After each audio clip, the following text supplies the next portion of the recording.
How do we perform IT audit? How do we perform IT audit? So the IT audit is a process, is just a project, um, it's just a project. And it includes, the process includes planning. We plan what we want to do. We do field work, we execute, we report what we find. We follow up in some cases. We kind of follow up and say, if you report any findings, we ask them we ask the client when they think they're going to correct it. And they will come back after that agreed period, agreed time to confirm and get evidence to make sure they've truly corrected those issues. So those are things we do. The process includes planning, field work, reporting, and follow-up. And we're either testing the client's internal control environment, or we are performing financial statement audit. So that's what is involved when we're performing IT audit. So when it comes to planning, we perform audit we determine the audit objective. Determine the audit objective. What's the purpose of this audit? We have to be clear at the planning stage. What's the purpose and what kind of audit is this? And then that will determine the audit framework we're going to use, the guide that we're going to use. If it's a commercial, audit, we're going to use COVID. Where this came from, this ITGC came from, we're going to use that. And if it's where the general controls came from, these are general controls. If it's government, we can use the fiscal framework. Fiscal, Federal Information System Control Audit Manual. We use that. So depending on the audit objective and the type of audit it is. And during this same planning phase, we come up with the test plan or audit program. That checklist as to how we're going to test the controls will be determined. Okay, so and then and that will be they will customized to the audit from we get this audit program from the audit framework. So we remember the audit program comes from the control. Let's say we're using this framework as general controls. We want to test password settings.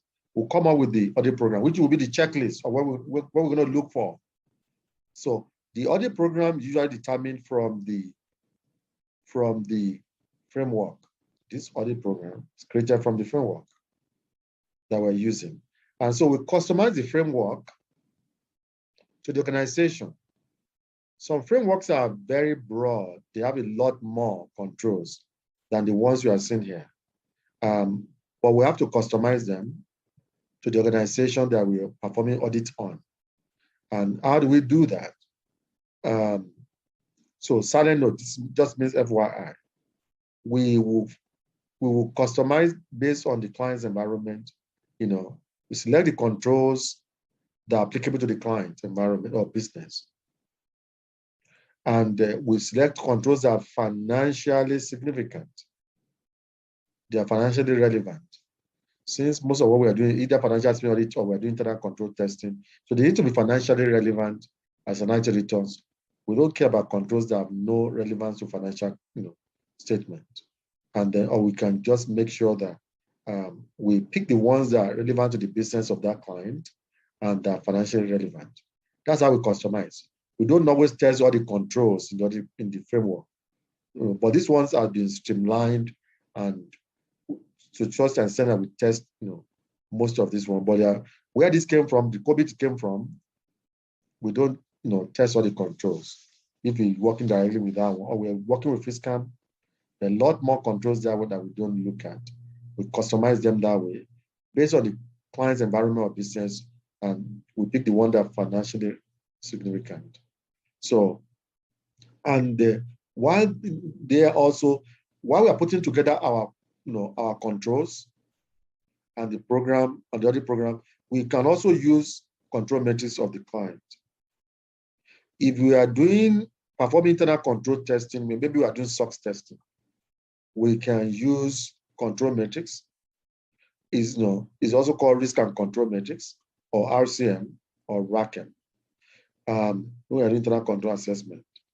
This is a list of controls that the client has put together as representing their own environment. They put the controls together like this, but they said this is what represents our environment, and can just give that to us to help them test it. If you are doing internal control assessment, if you are doing financial audit, we normally use this control list. But we are doing SOX testing and those other, those other, periodic internal control testing, mandatory ones. We will use the control matrix of that client. We can use that. They don't have one, we can help them come up with that. It's just going to, so the control matrix, because when we're doing those, we're actually doing those control testing on their behalf. So the control matrix will look like this. Okay, so this is it's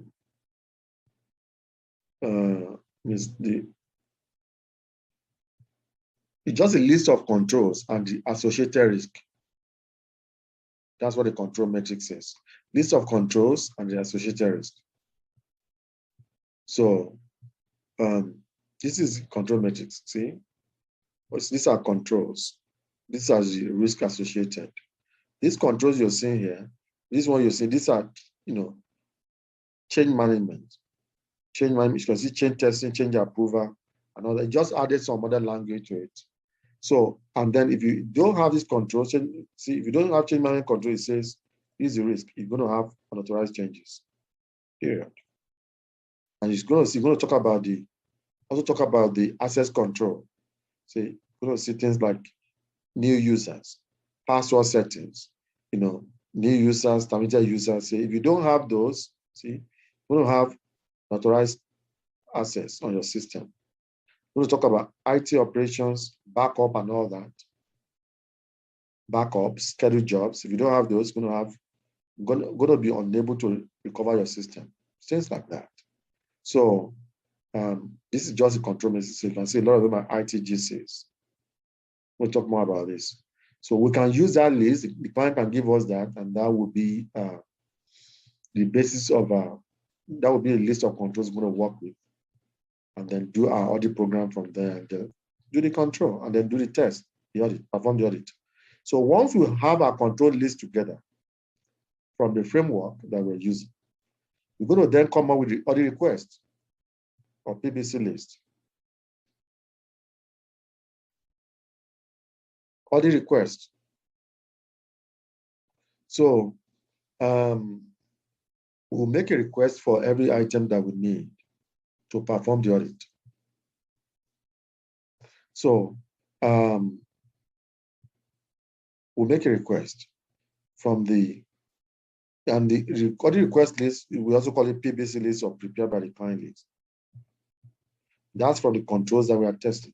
So the request list, we actually make it ourselves. We make the request list ourselves, audit request list. But whatever we ask for is prepared by the client, give it to us. So that's why it's called PBC list as well. And that comes from the control. So if you have these controls, we want to be testing these controls. We'll make a request for each item in that control. For instance, by testing password setting, we're going to ask for password screenshot, password configuration screenshot.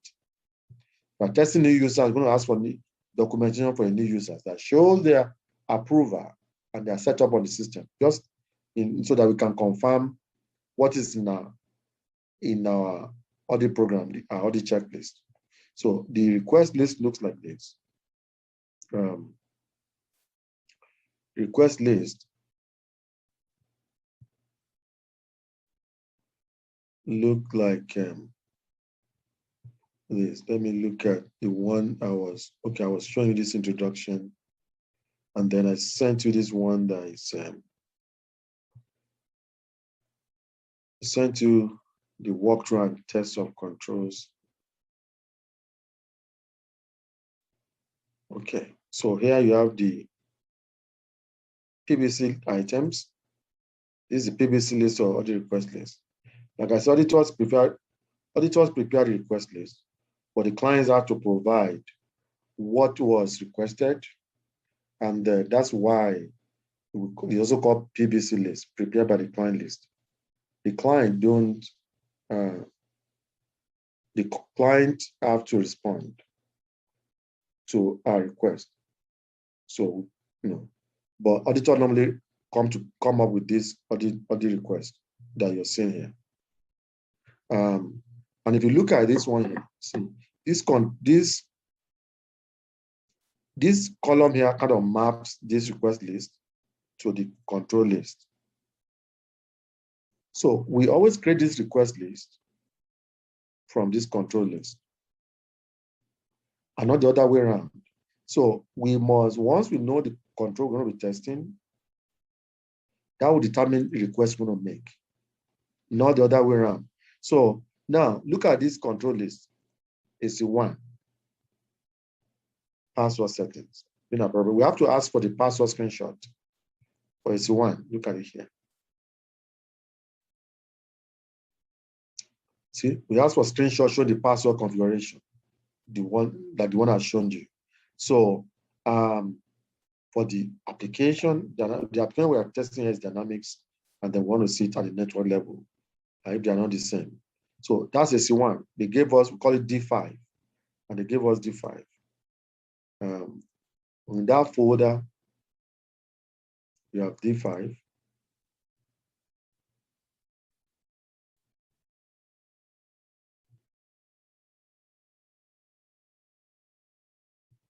Okay, so D5, and you can see the password setting, just like the one you have seen before. Password history, password age. And these things are different from one business to another. It just depends on their own policy and preferences. So that's kind of what you're seeing there, because we asked for that. Asked for password settings. Screenshot of the password setting, and they gave us that. So that is what we need to test the AC1. The AC1 is about password settings. Okay. And the audit program already said, look, obtain the password settings and look for these things, these parameters in there, just like we saw earlier on. So we make a request that way, and they give us what we need. All those are done during planning. The request. And then we also have kickoff meeting, audit kickoff meeting. This is where we have a meeting with the client to give them heads up that we're starting field work on a particular day, maybe in 2 weeks' time, when we plan to be on their premises. If there are questions about PBCDs that we send to them, any question, and then we introduce the team. We tell them we're going to be 5 people or 3 people. We need a place to sit. We need Wi-Fi access. We tell them how long we're going to be on their premises, maybe 1 week, maybe 2 weeks, if we are not working remotely. A lot of time we do it remotely, but sometimes we just go there in person. If we want to, during that same period that we're there, it's easier to communicate with them rather than having meetings and all that. We can just get into their office and, hey, quick question, and just clarify things, which is not going to be as easy if we are working remotely. So if you have the opportunity, we just go and spend that 1 week or something with them, and then go back to our office or work remotely for the rest of the project. So now, so we let them know, and they can say, hey, we are good. You are starting on this date. We are okay. We're expecting you guys. Or they say, you know what, we need time. We need more time. We are having construction on our premises. There's no place for you guys to sit. Can you guys work remotely from your office? Or can we delay this audit for another 2 weeks? So if it's not convenient for them, the time we say we're going to start. So we have to agree. Depending on the project plan, remember we already have a plan. So we have the plan there where everything is laid out as to when we're going to be doing the work. And for instance, I show you this one earlier on. This one, which is we're going to do planning in September, field work October. We're going to do so. All these things are already cast. So if we still have time based on this planning, this audit plan, we can still accommodate that 2 weeks. We say, okay, that's fine. If we cannot, we're just going to work, have conference call with them and to get all the information we need and send them what we need and work from our office or remotely. So just depends on how much we know, the time, whether we have time to accommodate any delay on the plan, audit plan. So, and then silent note, FYI, we can pull most of the requested item ourselves if we are internal auditors and we have access to the system. They might have auditor access. The auditor access will give you the right to read or download files, but you will not be able to input or update anything. So if you are internal auditor, you have access because you are also an employee in the organization. So they expect you to pull those things, most of what you need yourself. And just say, with the one you don't have access to, you give it to the IT people and they give you what you need. So, but if you're an external auditor, you're coming from outside, they will not expect you to pull your information yourself. They'll give you everything you need. But if you're internal auditors, because you're also an employee, you have access to the same system that you're auditing, they will just ask you to pull it yourself and just let the IT people know the ones you cannot pull, so they can do it for you. That's expected on internal audit projects. Okay. And so those are the key things, keywords in planning, determine the objective, which drive us to our framework, from which we'll get an audit program, and or we can use the control metrics, and then from which we'll draw our audit request list, have a kickoff meeting, and all that.